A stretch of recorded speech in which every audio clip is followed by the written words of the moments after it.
para que dentro del altar estuviera siempre ardiendo. Entonces, es responsabilidad de nosotros mantener la presencia de Dios en nuestra vida. Gloria a Él para siempre. Y cuando usted le está echando, aleluya, le está echando fuego, le está echando la leña que debe de ser para que la gloria de Dios se manifieste en su casa, se manifieste en mi vida. Cuando nosotros la estamos haciendo, hermano, usted es una persona que tiene gozo, tiene alegría. Viene el problema, la persecución, y usted sigue alabando al Rey de Reyes y Señor de señores. ¿Sabe por qué? Porque Dios dice: voy a honrar a los que me honran. Gloria a Él para siempre. Y Dios se va a hacer presente, porque Jesús lo dijo: aquel que me ama, aquel que guarda mis mandamientos, ese es el que me ama, el que guarda los mandamientos, el que los hace. Y dice el Señor: yo vendré a Él y haré morada con Él. Entonces, si aquí en este lugar hay hombres y mujeres que se están guardando para Dios y están haciendo la voluntad del Señor,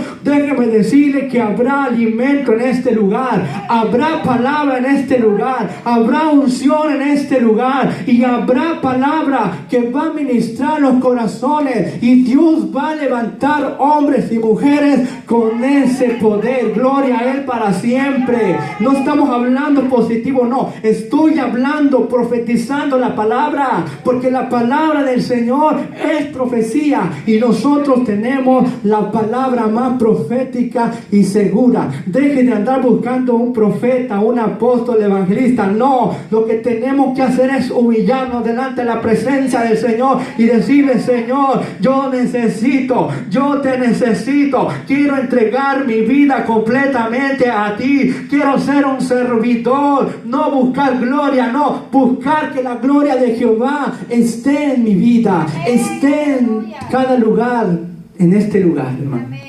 Bendito sea el Señor, y le damos gracias al Padre por su grande misericordia que nos escogió a usted y a mí. Pablo dice que éramos lo más vil, lo más despreciado, hermano. Y qué privilegio, oiga bien, qué privilegio Dios le dio al hombre.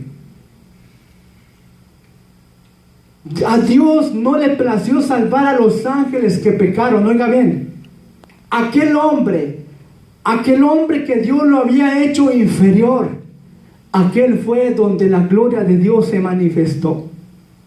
Vea qué privilegio para nosotros.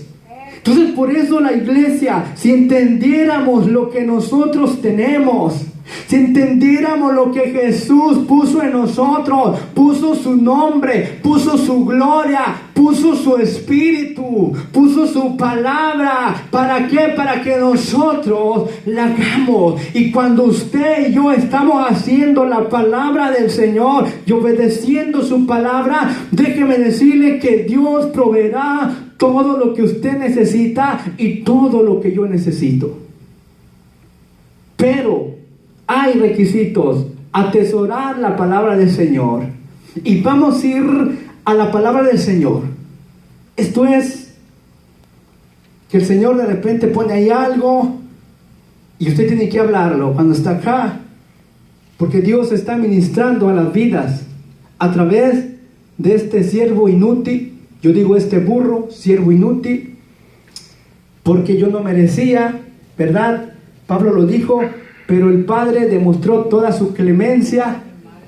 Aquel hombre que perseguía a la iglesia, Dios lo hizo un instrumento para su nombre y su gloria. Eso es lo que hace Dios, ¿verdad?, con nosotros. Qué lindo es el Señor, amén. Le dije que vamos a ir a la Biblia, vamos a ir a Nehemías capítulo 12. Nehemías capítulo 12, del verso 4 al 11, y vamos a transmitir aquí el mensaje de acuerdo a lo que el Señor me ministraba y de acuerdo a lo que está en el contexto, y vamos a darle lectura, ¿verdad? ¿Lo tenemos? Amén. Nehemías, es el último capítulo, el verso 4. Nehemías capítulo 13, y el verso 4. Dije 12, ¿verdad? Bueno, el equivocarse es de hombres y de ratificar es de valientes, ¿verdad?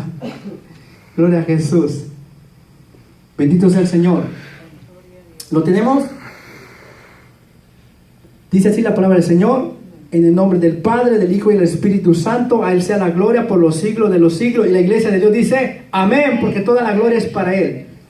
Verso 4 dice: y antes de esto, el sacerdote Eliasib, siendo jefe de las cámaras de la casa de nuestro Dios, había emparentado con Tobías y le había hecho una gran cámara.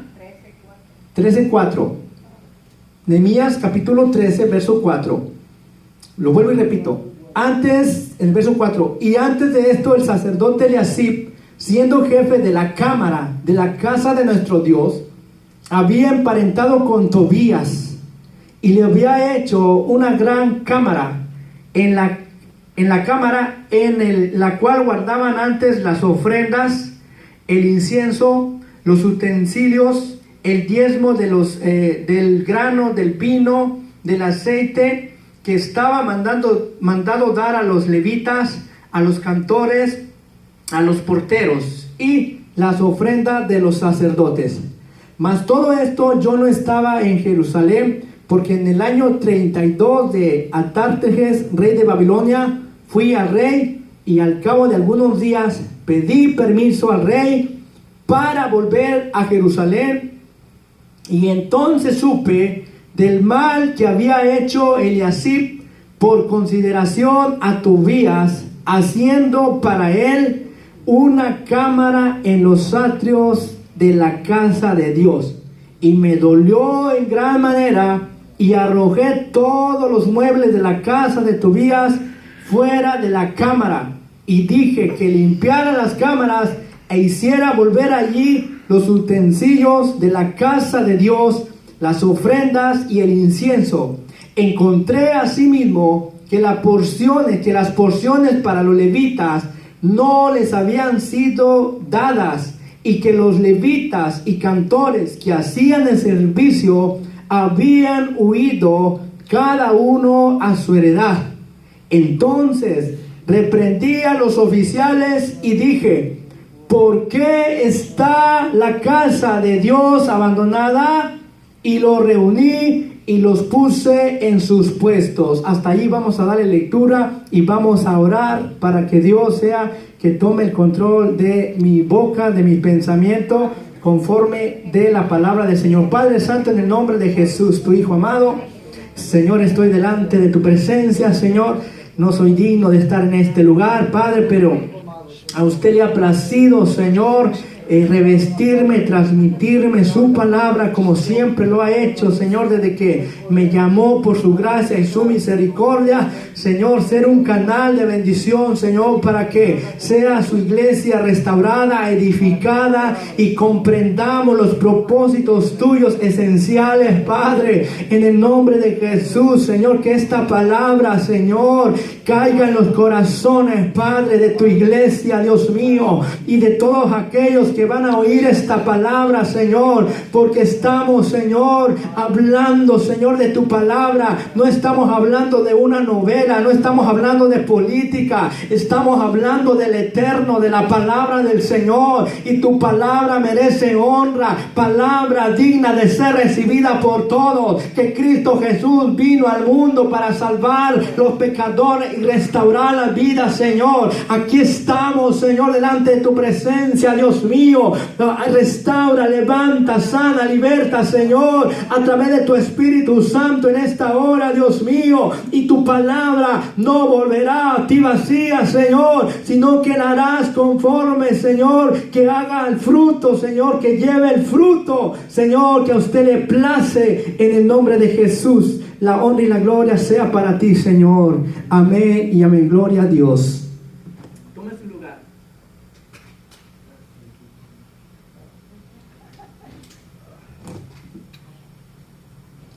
Voy a regañar al hermano. Gloria a Jesús. Conforme el tema, ¿verdad? Es un tema muy largo que quizá lo vamos a estar dando en pausas. el tiempo de restauración. Entienda bien esto. El tiempo, gracias hermano, Dios le guarde, bendiga. El tiempo de restauración. Nosotros debemos de entender que desde que Dios, oiga bien, desde que Dios hizo la humanidad, desde que Dios hizo al primer hombre, dice que en el principio creó Dios los cielos y la tierra. Y la tierra estaba desordenada y vacía. Pero usted y yo debemos de entender que cuando Dios crea algo, no lo crea desordenado. Dios lo crea en una armonía, en un orden, pero hubo algo que ocasionó el desorden. No voy a entrar en eso, es algo fuera del tema. Pero la ilustración es para que veamos que el enemigo siempre, ¿verdad?, es el que se encarga de querer destruir lo que Dios ordena. Oiga bien, por eso dice la Biblia que el enemigo que vino para matar, para hurtar y destruir. Ahora vemos el ejemplo que está aquí. Dios había edificado a Jerusalén, la había amurallado. Su pueblo estaba guardando los mandamientos del Señor, y mientras lo guardaba los mandamientos, Dios era el proveedor. Dios suplía todas sus necesidades. Pero cuando venía, ¿verdad?, la persecución al pueblo, venía la peste, venía la enfermedad, venía la escasez, venía la espada, venía, hermanos, no podían hacer frente a sus enemigos. Era por un problema que estaba pasando dentro de la misma casa o del mismo pueblo o de la misma ciudad, donde se supone que se debería de guardar la palabra del Señor. Entonces vemos aquí en el verso 4 que había un sacerdote. El sacerdote era el jefe, era encargado de guardar la cámara. Oiga bien, la cámara, el alfolí, la cámara estaba dividida en varias cámaras, y allí fue puesto Eliasib para que él diera repartición de todo lo que estaba ahí para sus hermanos, los levitas, los porteros y todos los que estaban trabajando en la obra de Dios. Pero había pasado algo. El sacerdote había que, dice que había emparentado, ¿con quién? Con Tobías.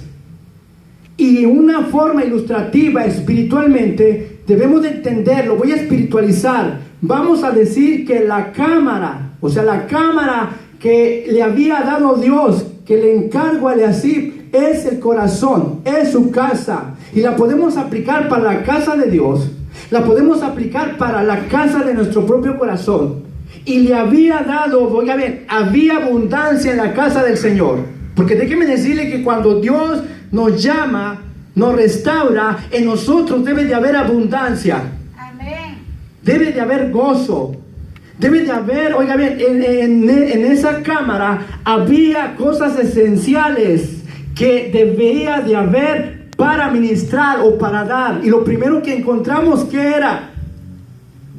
Ofrenda. Había ofrenda, había incienso. La ofrenda nos habla de la honra, la gloria que le damos al Señor. El incienso representa la adoración que nosotros le tenemos que dar al Señor. Los diezmos y la primicia representa todo lo que nosotros le tenemos que dar al Señor en una forma espiritual. Pero sucedió algo, que este sacerdote, ¿verdad?, empezó a emparentar, ¿verdad? Aparentó, se hizo compadre, se hizo comadre, por decirlo así, de aquel personaje que le cayó muy bien. Y en vez, oiga bien, en vez de eso que estaba en el templo, que era para ministrar, para que hubiera sustento en la casa del Señor, entonces ahora él lo había disipado. Lo había compartido quizás. Entonces tumbó las cámaras donde estaba el incienso, donde estaban las ofrendas, y lo que va a hacer él es un reemplazo. ¿Reemplazo de qué? La cámara, le hizo una cámara, una casa para tener ahí a su amigo. Entonces, cuando yo analizaba esto en una forma espiritual, eso representa que cuando Dios nos dio de su Espíritu Santo, puso en nosotros los frutos, puso en nosotros el amor, la paciencia, la benignidad, Pero de repente empezamos, oiga bien, empezamos a cambiar lo que Dios puso en nosotros y empezamos a aparentar con el mundo. Empezamos a aparentar, ¿verdad? Hacemos amistad con aquello que va a robar. Entonces eso estaba reemplazando la gloria de Dios. Y por eso cuando usted y yo reemplazamos, oiga bien, porque este Eliasib hizo una cámara, ¿para quién? Para su camarada, ¿verdad? Para su compadre, por decirlo así. Pues que me cayó bien. Y eso representa, hermano, la contaminación que llega a nuestra mente. Nosotros somos bombardeados por todo tipo de dardos del enemigo. Y nos pone, ¿tú para qué colaboras? ¿Tú para qué vas a dar? Y cuando menos acuerda, nos estamos desviando. ¿De qué? De los mandamientos del Señor. Quizás Eliasib dijo, pues es mi compadre, no va a pasar nada. Dios es amor, Dios me perdona, no va a pasar nada. Y empezó a derribar, oiga bien, empezó a derribar lo que era del Señor. Disipó lo que era del Señor. ¿Para qué? Ministrarlo en algo que no era para Dios. Reemplazó, ¿verdad? Quitó las cámaras del Señor y sacó todo lo que no era de Dios para meter ahí cosas que no tenían que estar dentro de la casa del Señor. Y eso pasa en la vida espiritual de nosotros como iglesia, hermano. Ya dije, nosotros somos el templo del Señor. Y en nosotros tiene que haber abundancia de alabanza, alabanza de entrega, de gratitud. Déjame decirle, cuando usted y yo tenemos gratitud y entrega, hermano, usted mira la necesidad por todas partes. Cuando está allí el mendigo y le pide, usted no se tienta el corazón para decirle, le doy o no le doy, sino que usted obra. ¿Por qué? Porque ese es un principio de Dios. Y el Señor dice, no faltará forastero en medio de tu pueblo. ¿Para qué? Para que tú, porque yo te voy a probar. Recuerda que tú fuiste forastero también. Entonces Dios está observando todo lo que nosotros hacemos en la casa del Señor. Ahora, cuando vemos que Él dice en el verso 5, le había hecho ¿qué? Una gran cámara en la cual guardaban antes, ya ahora ya no había nada, hermano. Y eso pasa muchas veces en la vida de nosotros como hijos de Dios. Se nos olvida el propósito por lo cual fuimos llamados. Escuche bien, Dios había dado el mandamiento que los hijos de Israel iban a traer primicias, iban a traer lo mejor. Iban a traer lo mejor de sus ganados, lo mejor de sus cosechas. ¿Para qué?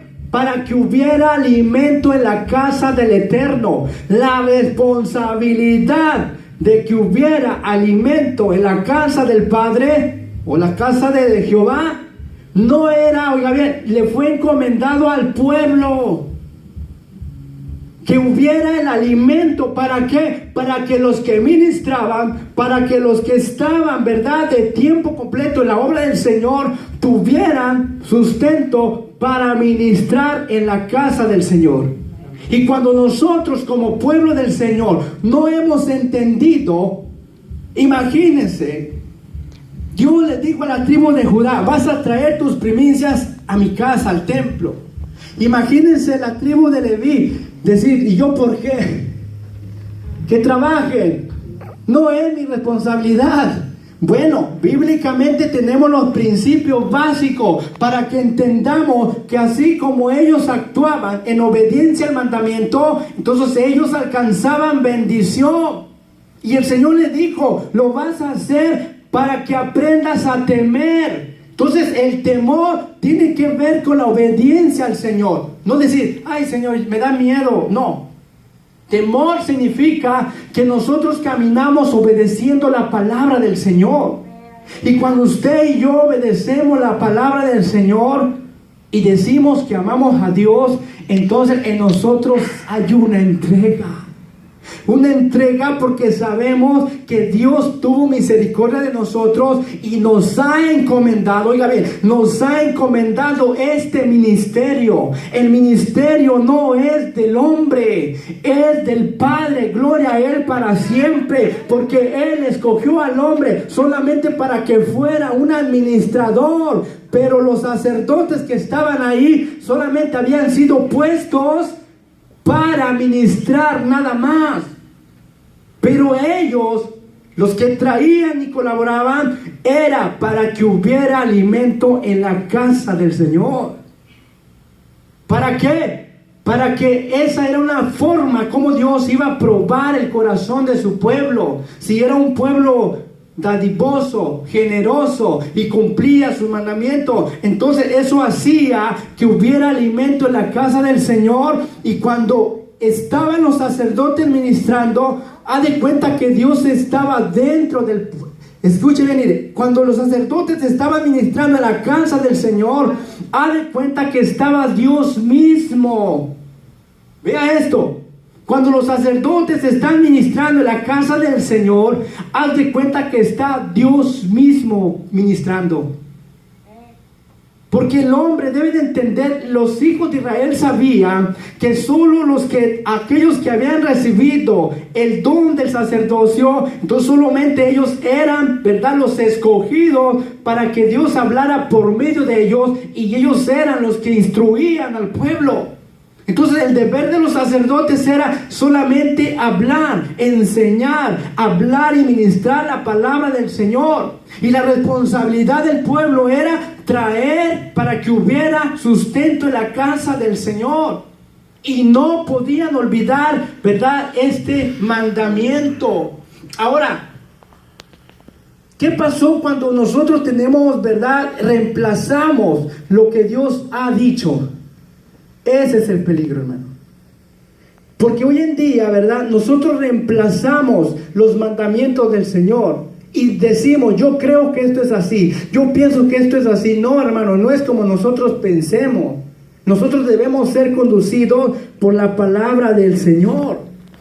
Y la palabra del Señor a nosotros, si yo quiero ver que la gloria de Dios esté en mi vida, entonces tengo que actuar. Queremos que la iglesia, oigan, queremos que la iglesia tenga, ¿verdad?, para poder predicar, para poder evangelizar. Digamos, aquí lo hablo. Digamos que nosotros queremos que el evangelio se propague por la radio, por la televisión. ¿O de dónde cree que tiene que salir eso? De nosotros, hermanos. Amén. Usted no espere que no. Dios va a mandar a alguien más. No, Dios me ha escogido a mí, lo ha escogido a usted para que usted, ¿verdad?, sea colaborador de llevar el evangelio. Dele gloria al Señor, hermano. Entonces, si nosotros entendiéramos eso, entonces, pero ¿qué pasa? Que muchas veces nosotros pensamos que la obra, ¿verdad?, no es de Dios.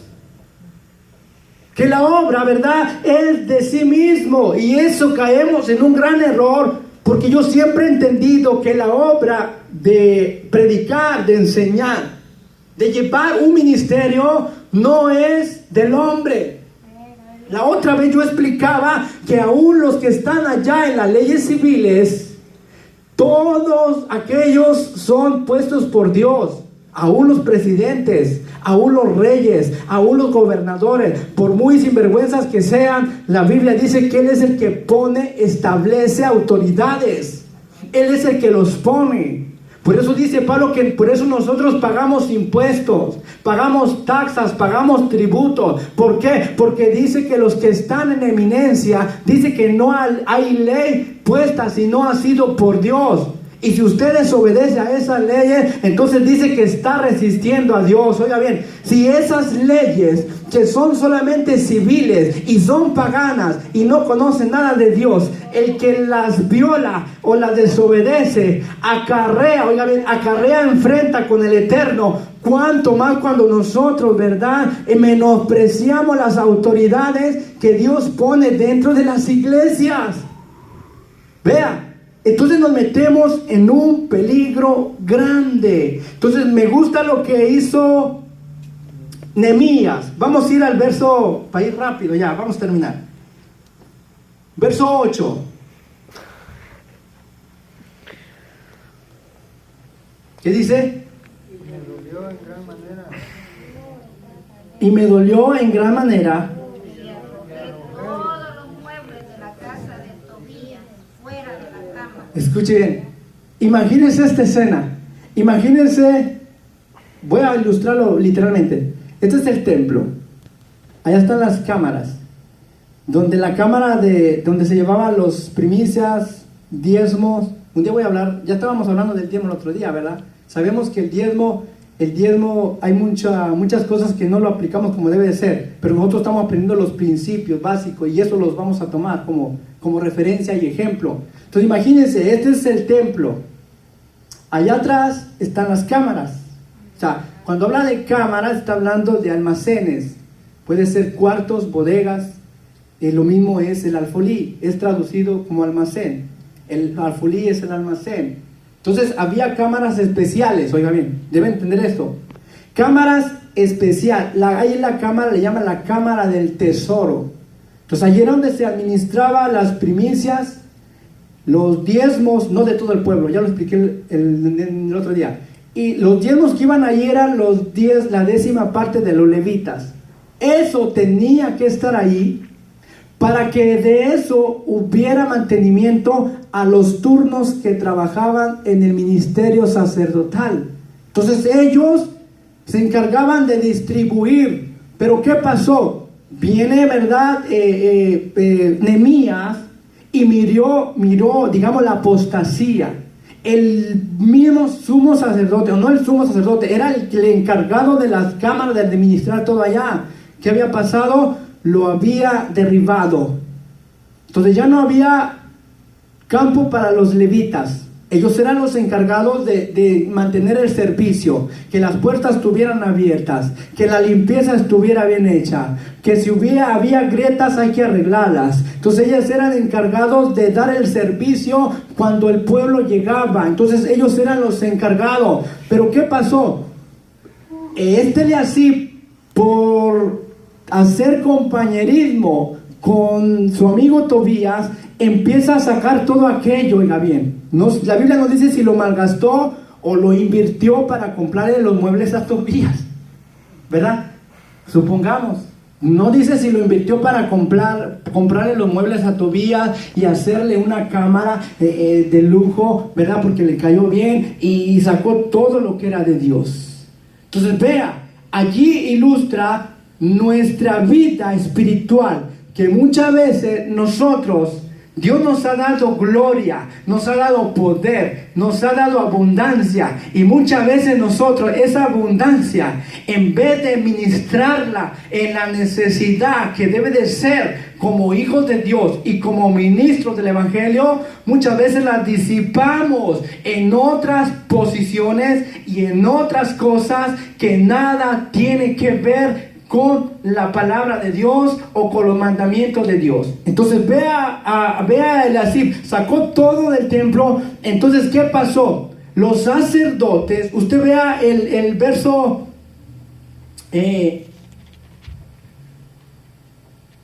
10. Exactamente, vea lo que pasa. Vea lo que pasa cuando no hay. Vea. Dice, entonces asimismo las porciones, o sea, me di cuenta que las porciones que eran, ¿verdad?, por mandato de Dios, darle a los que trabajaban en la casa del Señor, me di cuenta pues que todo ya no había. Entonces no había, entonces cada quien ¿qué? Se fueron para sus casas, hermano. Y yo me puse a pensar y digo, qué importancia, ¿verdad? Qué importancia en el ministerio es que haya un corazón dadivoso y entregado. ¿Por qué? Porque el pueblo, oiga bien, el pueblo había olvidado que él era responsable de mantener la casa del Señor. Nosotros, en cualquier lugar que nosotros vayamos, usted debe de saber que se paga luz, se paga renta, se paga de todo, hermano. Y eso que genera gastos. Entonces la responsabilidad de los levitas era que hubiera, ¿verdad? O más bien responsabilidad del pueblo era que en las cámaras hubiera esa reserva para que hubiera el sostenimiento, no nomás de las 4 paredes, sino de los que trabajaban dentro de la obra del Señor. Eso es bíblico. Por eso Pablo dice, no pondrás bolsar al buey que trilla. Y Pablo dice, lo dice la ley nada más para aquellos. Dice Pablo, no, lo dice también por nosotros que predicamos el Evangelio. Pero ojo, Pablo dice, pero yo no uso de ese derecho para que el Evangelio de Dios, ¿verdad?, sea predicado, ¿verdad?, en una forma sana. Por eso ahí Pablo no lo va a ver que acepta entrada ni nada de eso, porque él entendía la mentalidad de las personas, cómo son ahora. Si usted colabora, lo van a empezar a acusar. ¿Para qué usted da? ¿Para qué usted da? Es para el pastor, es para el líder.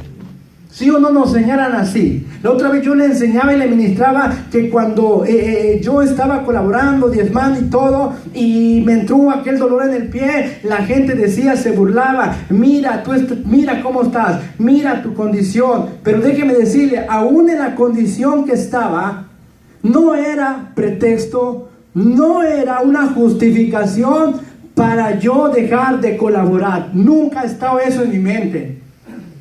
Es decir, ay, porque no tengo para pagar la renta, porque no tengo para esta deuda. Hermano, siempre Dios ha puesto en mi corazón el colaborar de una forma u otra.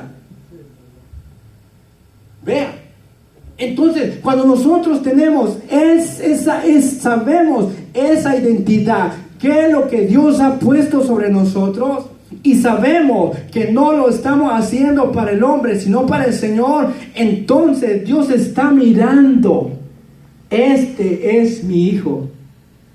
¿Por qué? Porque en su escasez, en su enfermedad, sigue glorificando su nombre a través de sus obras. Y dele gloria al Señor. ¿Sabe por qué? Porque no crea que amar a Dios significa yo te alabo, Señor, yo te amo, Señor. Eso es fácil, hermano. ¿Sí o no? Te doy gracias, Señor, eso es fácil.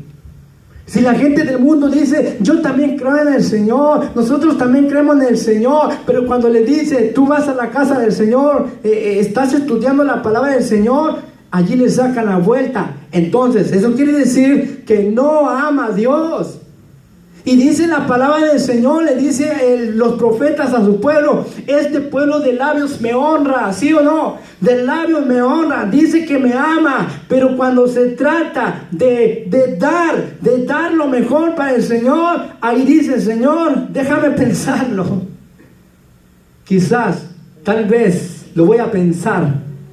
Vea, entonces, ¿qué estamos mirando ahí? Estamos mirando que no hay un agradecimiento de parte de nosotros hacia Dios.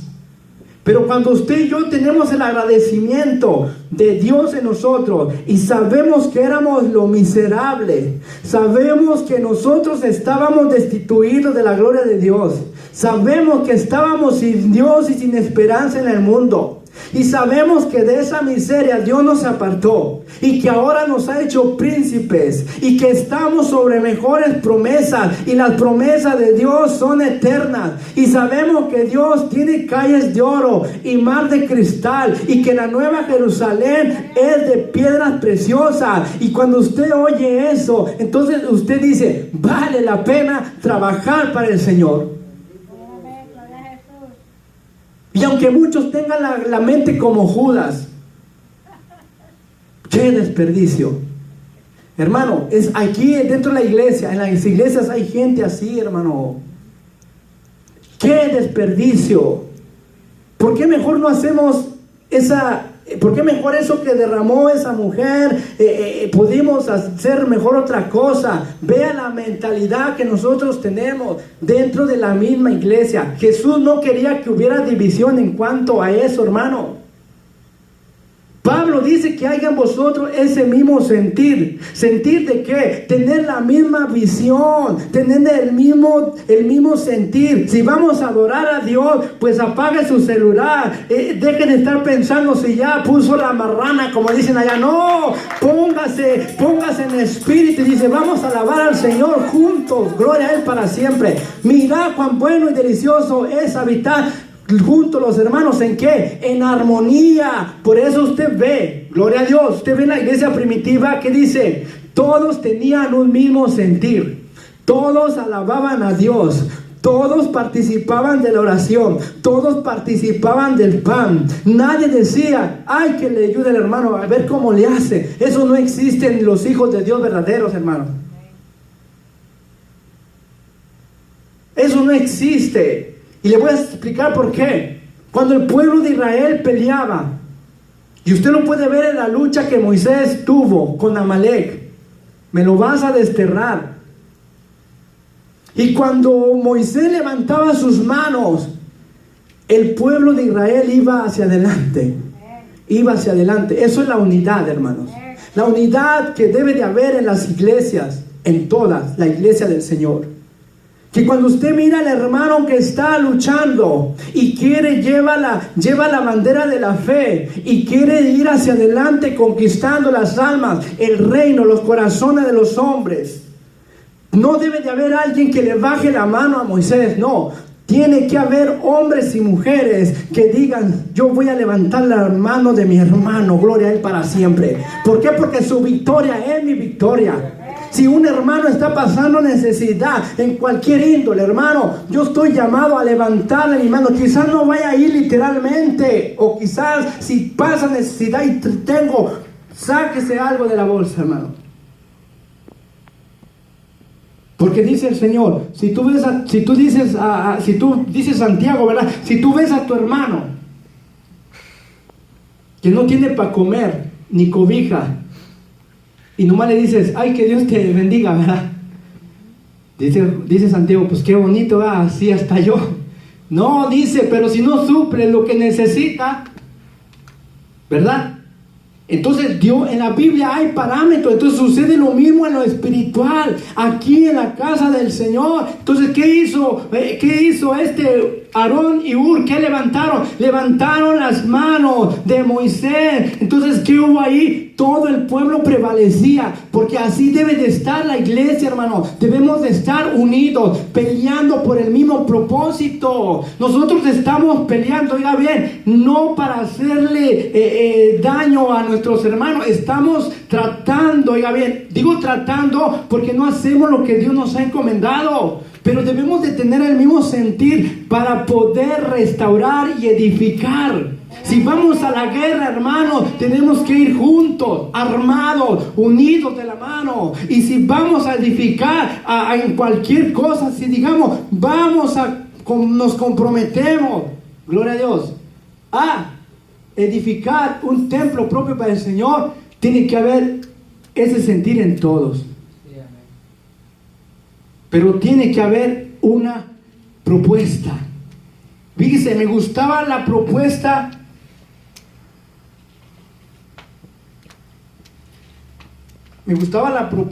de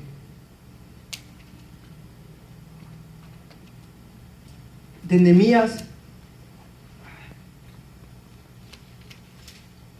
en el capítulo 12.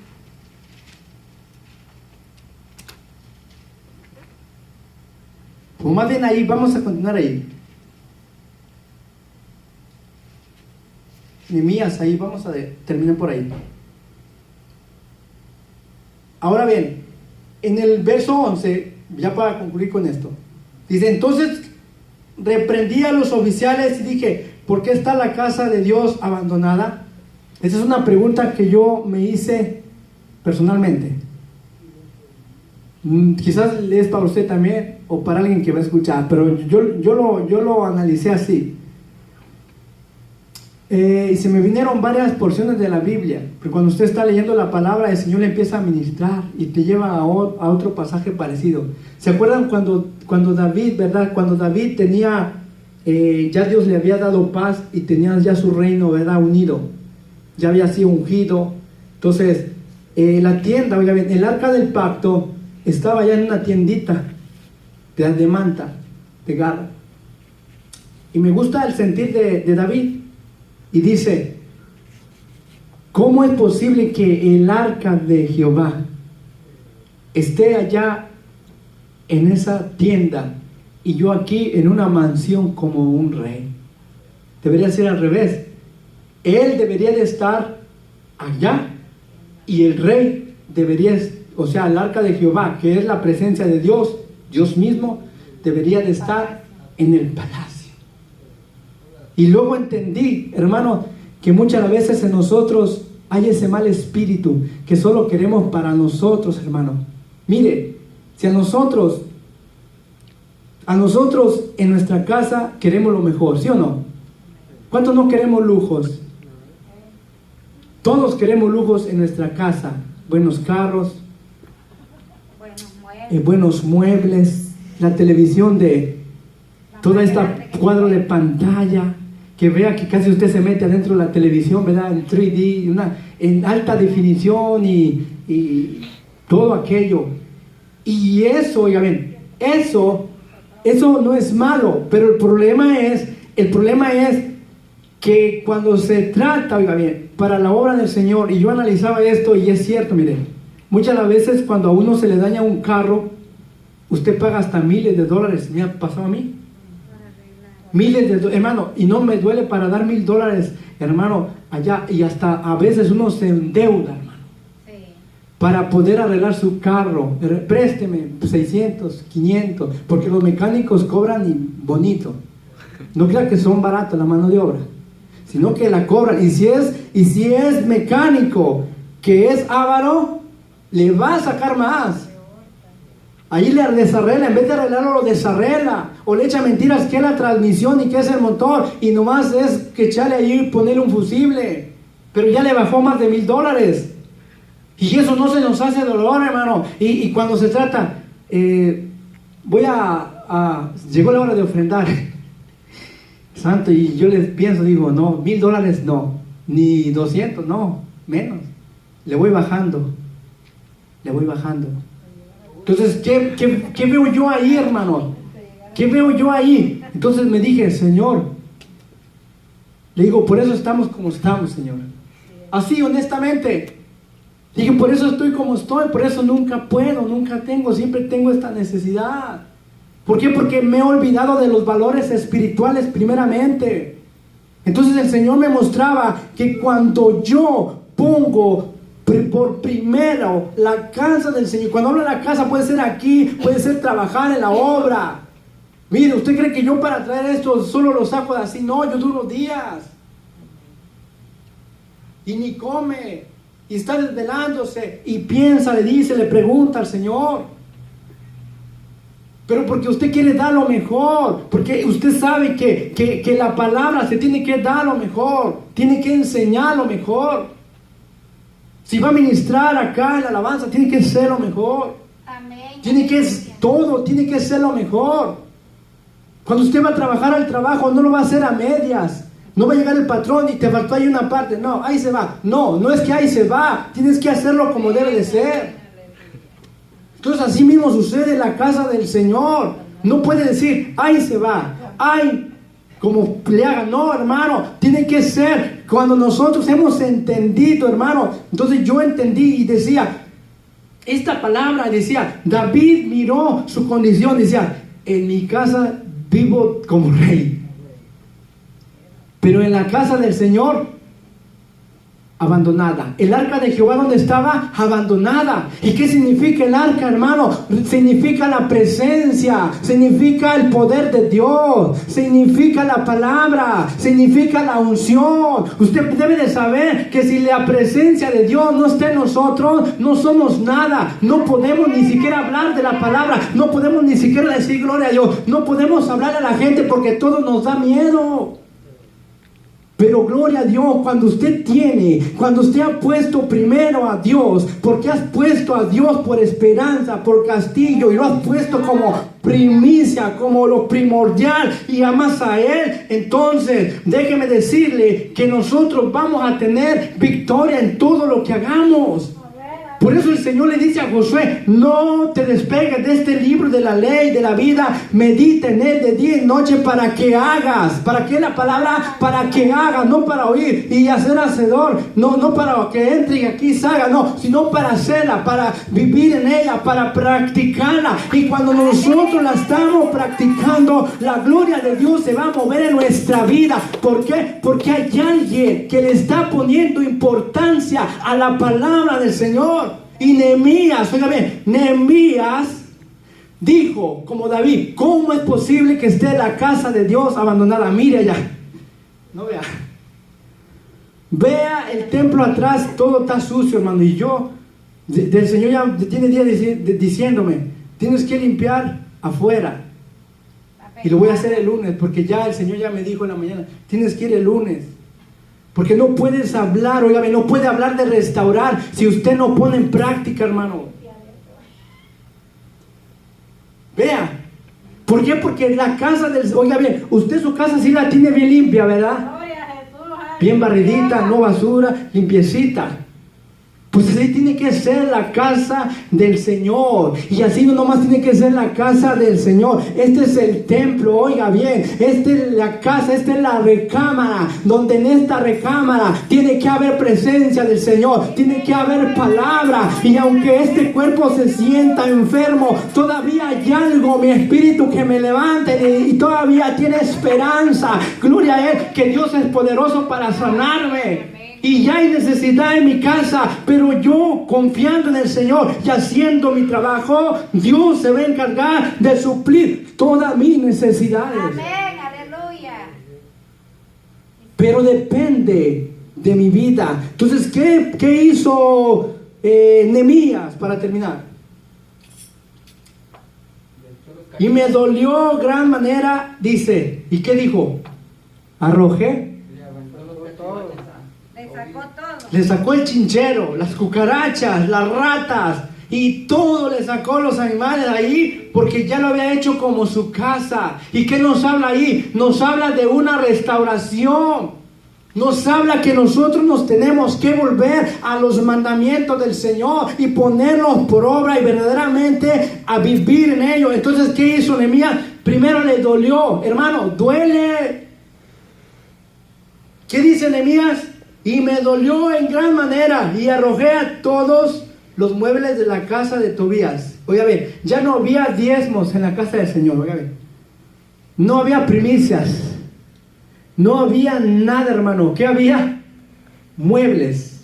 Y esos muebles no crea que eran del sacerdote, no eran del ministerio, no, eran del otro. ¿Por qué? Porque el enemigo viene y quiere reemplazar. Oiga bien, Dios pone en nosotros alabanza, pero me gusta lo que dice. Dice, y arrojó todos los muebles de las cámaras, ¿verdad? Lo arrojó. Entonces, los atrios de la casa de Dios los arrojó. Me dolió en gran manera y arrojé todos los muebles. Entonces, pongámonos, ilustrémonos nosotros mismos allí, hermanos. Yo soy la recámara. Dios puso en mí gloria, alabanza, adoración, fidelidad, entrega, amor. Y ahí póngale todo, y Él lo puso en mí. Entonces tiene que permanecer eso en mí. No lo puedo cambiar por lo que el mundo diga. No lo puedo cambiar porque el enemigo te adoctrina, nos adoctrina y nos dice es pérdida. No, ¿para qué tú das? ¿Para qué colaboras? Eso no es de Dios. Y te aparenta, oiga bien, entonces ya en vez de que haya presencia de Dios, entonces ya viene alguien y sustituye la presencia de Dios por algo que no es de Dios. Ya no hay palabra en nuestra vida, ya no hay deseo de adorar, Ya no hay deseo de predicar. Ya no hay deseo de practicar los frutos del Espíritu. Que haya unidad, que haya amor. Ya todo se le hace carga. ¿A qué hora se va a acabar? El hermano ya se tardó. Ya no predique el hermano Sergio, porque siempre se tarda más de 1 hora. Y queremos suave. Y ayer aprendimos que la palabra del Señor, cuando sacan el libro Esdras, el sacerdote Esdras y el gobernador Nehemías, que todos estaban atentos a la palabra del Señor, y la palabra del Señor empezó a revolucionar. Tiene razón la palabra, tiene razón la palabra, lo dijo por mí. La palabra es espíritu, ¿verdad? Y por eso dice que estaban llorando. ¿Por qué? Porque hubo algo que los hizo traer arrepentimiento, y dijo, tiene razón la palabra. Entonces de ahí, desde ese momento, ellos dijeron, vamos a hacer lo que dice la palabra, vamos a obedecer a Dios. Entonces empezaron a poner la palabra de Dios por obra. Y cuando usted y yo ponemos la palabra por obra, déjeme decirle que Dios se va a glorificar, y Dios va a hacer lo que Él tiene que hacer en nuestra vida. ¿Sabe por qué? Porque le estamos obedeciendo. No estamos solos, hermano. Ahora bien, vea el verso 14.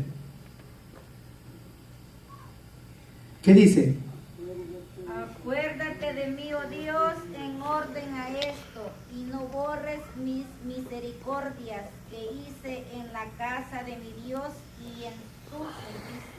Esto me impactó. ¿Sabe por qué? Porque mucha gente ha hecho misericordia con la casa del Señor. No está hablando de... Vea, Nehemías entregó todo lo que tenía a su alcance, hermano. Todo. Y él tuvo misericordia cuando vio la ciudad destruida. Y él empezó a programarse, a transmitir ideas dentro del pueblo para reconstruir la ciudad, para reconstruir el templo, para reconstruir el templo del Señor, para que el pueblo se volviera verdaderamente a Dios. Y la oración de Nehemías le dice al Señor, acuérdate, Dios mío, ¿verdad? Acuérdate, no borres mis misericordias. ¿Cuáles? Que Nehemías tuvo compasión cuando vio la ciudad, la condición, cuando miró la casa del Señor. ¿Cómo la miró? Abandonada. Entonces eso impactaba mi vida, porque todo lo que nosotros hacemos, hermanos, dentro de la obra del Señor, el Señor nos lo va a recompensar a cada uno. Amén. Porque usted se dolió, como Nehemías le dolió, ¿verdad? Le dolió, dice, ¿cómo es posible que esto esté así? Yo voy a empezar a hacer algo. Vea, ese Nehemías, yo lo veo como un tipo del Espíritu Santo. Porque el Espíritu Santo es el único que puede poner el poder en la persona y le puede abrir los ojos para poder empezar a entender, ¿verdad?, la voluntad del Señor. Y Nehemías, cuando entendió, le dolió cómo estaba la casa del Señor. Y eso nos tiene que doler a nosotros para empezar, hermanos, para empezar a poner lo que esté de nuestro alcance, poniendo a Dios antes que a nosotros mismos. Amén. Si nosotros lo ponemos primero a Dios antes que a nosotros mismos, entonces Dios se va a agradar de nosotros. Y quiero ya terminar con esto. Vamos a ir a 1 de Samuel.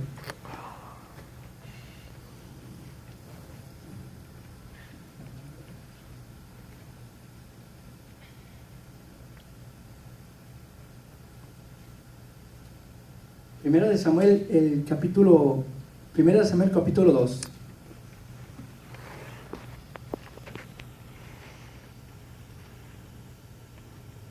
Verso 29.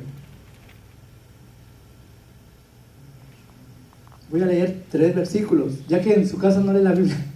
Aquí le vamos a leer un poquito. Gloria a Jesús. Primera de Samuel, capítulo 2, verso 29. En el nombre de Jesús. ¿Lo tenemos? Quiero compartir, que usted lo vea también, porque cuando usted lo lee, Dios le ministra a través de esta palabra. ¿Lo tenemos?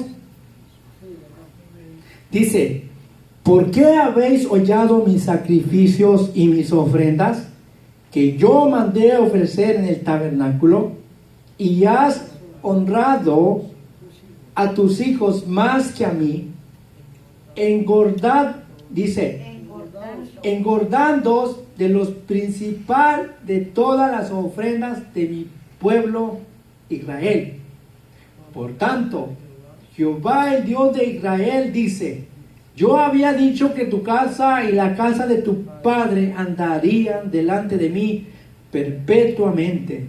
Mas ahora ha dicho Jehová, nunca yo tal haga o eso haga, porque yo honraré a los que me honran y a los que me desprecian serán tenidos en poco. Entonces yo empecé a entender que entre nosotros debe de haber aprecio, disposición, entrega para la obra del Señor. Porque déjeme decirle que los sacerdotes de Elí no los vea como hijos de Elí o hijos de nosotros, no, sino véalos como que son actitudes que están dentro de nosotros. ¿De qué? De que como venía diciendo, nosotros tomamos para nosotros si queremos lo mejor, ¿verdad? ¿Sí o no? Porque decimos que a Dios le damos lo mejor, pero mentira. Porque déjeme decirle, si usted entra a las 5 de la mañana a trabajar, normalmente la oración, la primicia de la oración para el Señor debería de ser a las 4. Y de ahí ya se va tranquilo, bien protegido, ¿verdad? Pero ¿qué hacemos? O el culto al Señor que nosotros le hagamos debería de ser temprano en la mañana. Pero ya cuando se la damos nosotros, cuando ya estamos todos matados, ¿verdad? Ya no puedo, y ya venimos en rastra, y ya nos duele todo, venimos todos adoloridos. Entonces, esas cositas creo que nos está hablando ahí el Señor, porque aquí, ¿verdad? Ellos tomaban lo más gordo para sí, y eso pasa en nosotros. Mire, el Señor nos está ministrando con la palabra, y muchas veces ya estamos gordos, ¿verdad?